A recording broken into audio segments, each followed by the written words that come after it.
brièvement la gendarmerie. Son père était un colonel. Son père est de Pia et sa mère, je pense qu'elle est Palanga de Lama. Ça, c'est pour... c'est important, vous allez comprendre pourquoi je dis ça tout à l'heure. Alors, lorsque Amron est arrivé au summum de sa dénonciation, lorsque Amron est arrivé dans le summum de sa dénonciation de Fort Gnassingbé, il y a eu plusieurs réunions. Il y a eu plusieurs réunions pour voir comment est-ce que, par quelle méthode il faudra le neutraliser. Et la réunion principale qu'il y a eu, et dont je vais vous faire écho aujourd'hui, et qui a abouti à l'arrestation d'Amron, c'est la réunion des ressortissants de Pia accueillis à Lomé. C'est comme ça que l'association s'appelle. Association des ressortissants de Pia accueillis à Lomé. Vous savez que c'est dans le canton de Pia ou bien à Pia il y a plusieurs villages. Donc il y a les Pia accueillis, Pia, bon, ceux qui connaissent peuvent me dire. Et donc les Gnassingbé sont de Pia accueillis.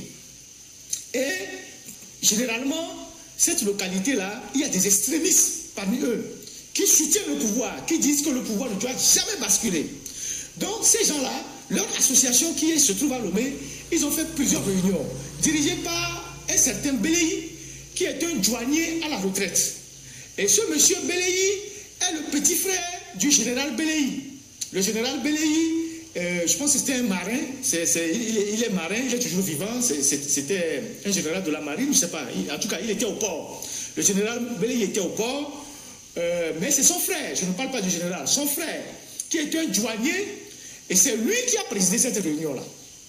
Et donc dans cette association, il y a des civils, il y a aussi des militaires, il y a des militaires qui sont à la retraite et des militaires qui sont en fonction.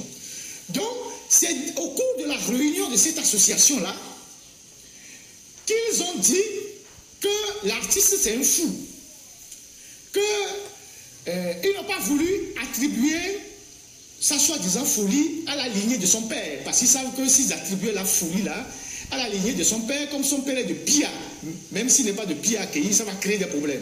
Donc ils ont dit que non, que dans la lignée de sa maman, qui est Palanga, donc de Lama, il y a eu quelqu'un qui a souffert de folie. C'est comme ça qu'ils ont dit ça. Donc ce sont les comment on appelle ça? Je ne dirais pas que c'est de l'atavisme, mais que c'est ça qu'ils traînent. Et donc, ces gens-là, ah ok, on m'a dit que Béli était contre-amiral, d'accord. Donc, celui qui est resté au port était contre-amiral. Ce n'est pas de lui que je parle de son frère. Il a un frère qui était douanier. C'est lui qui préside la réunion des ressortissants de Pia accueillis. Donc, ce sont ces gens-là, après plusieurs réunions, qui ont décidé d'aller faire arrêter Amron. Ce n'est pas un procureur qui a émis un mandat d'arrêt. Ce n'est pas un procureur qui a émis une convocation, qui a dit d'aller chercher. Ce sont ces gens-là qui généralement se retrouvent entre eux pour gérer les problèmes du Togo. C'est-à-dire les problèmes du Togo se retrouvent dans un petit cercle d'associations de ressortissants de tel village. Et c'est eux qui influent sur la République. Donc c'est dans ce petit cercle-là qu'ils ont décidé d'aller arrêter Amron. Et comme parmi eux, il y a des douaniers à la retraite, des anciens officiers, c'est eux qui ont mis la gendarmerie en mouvement. Ils n'ont pas voulu aller arrêter Amron le jour, parce que c'était le jour où tout le quartier allait regarder ceux qui sont arrivés, ils vont voir les gens, et tout. Donc ils ont décidé d'aller le chercher la nuit, à des heures, en dehors des heures d'interpellation. Donc il n'y avait aucun document de procureur. Donc des individus au Togo, parce qu'ils sont ressortissants d'un canton ou d'un village, d'où vient le président, peuvent décider de mettre la gendarmerie en mouvement pour aller arrêter un citoyen. Donc c'est eux qui ont décidé d'aller arrêter Amron et ils ont mis le directeur de la gendarmerie et toute son institution en mouvement. Et donc, dans ce groupe-là, il y avait des gens qui étaient même des militaires à la retraite, tout ça. C'est pour ça qu'ils sont allés la nuit pour aller l'arrêter. Donc, la gendarmerie s'est soumise aux ordres d'une association de ressortissants de je ne sais quoi pour aller arrêter un citoyen qui même s'il est en infraction, à supposer qu'il est en infraction, il faut aller l'arrêter à des heures légales. Avec une convocation ou un mandat d'amener du procureur. À ce que je sache, Amouron n'était pas en train de préparer un coup d'État, donc quelque chose qui était imminent contre la République pour qu'on aille l'arrêter la nuit. Il n'était pas en train de créer une rébellion, donc pour qu'on aille l'arrêter la nuit, il ne représentait pas une menace immédiate pour qu'on l'arrête la nuit. On aurait pu lui envoyer une convocation de se présenter au SCRIC, à la gendarmerie, à la brigade de recherche. Mais comme c'est quelque chose d'informel qu'ils ont fait, ils ont mis en mouvement la gendarmerie pour aller arrêter un citoyen. Donc vous voyez comment la République fonctionne. La République fonctionne comme nous sommes dans un village où les gens se comportent de façon archaïque.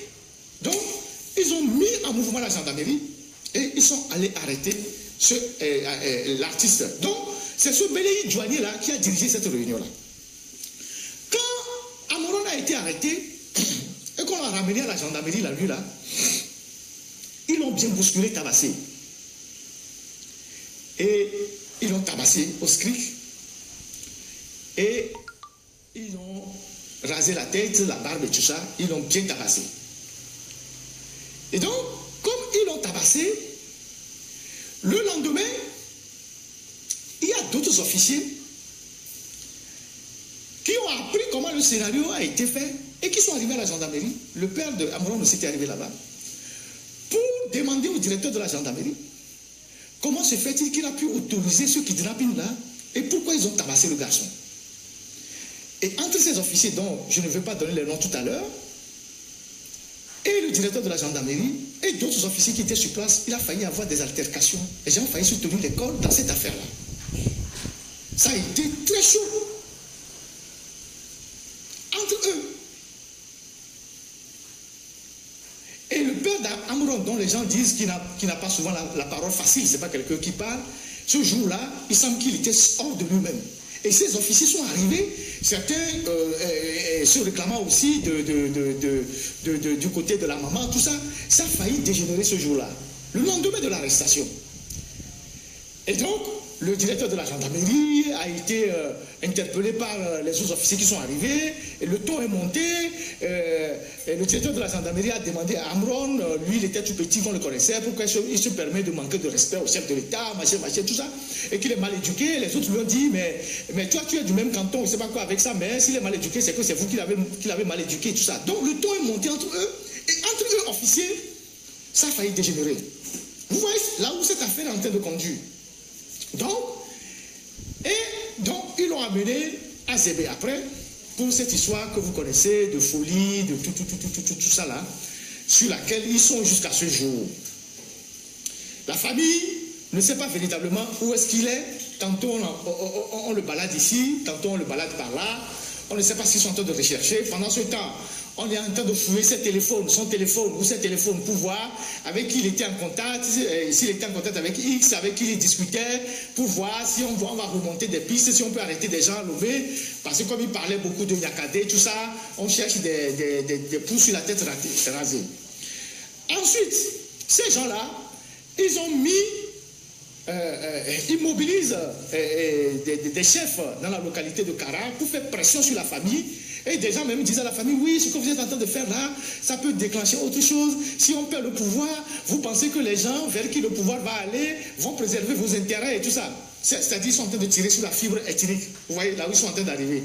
Donc, on mobilise des gens qui font la pression sur la famille, qui passent des messages à la famille, qui mettent la pression sur la famille. Oui, ce qui se passe là, il faut se calmer, sinon, et si le pouvoir tombe demain, et tout.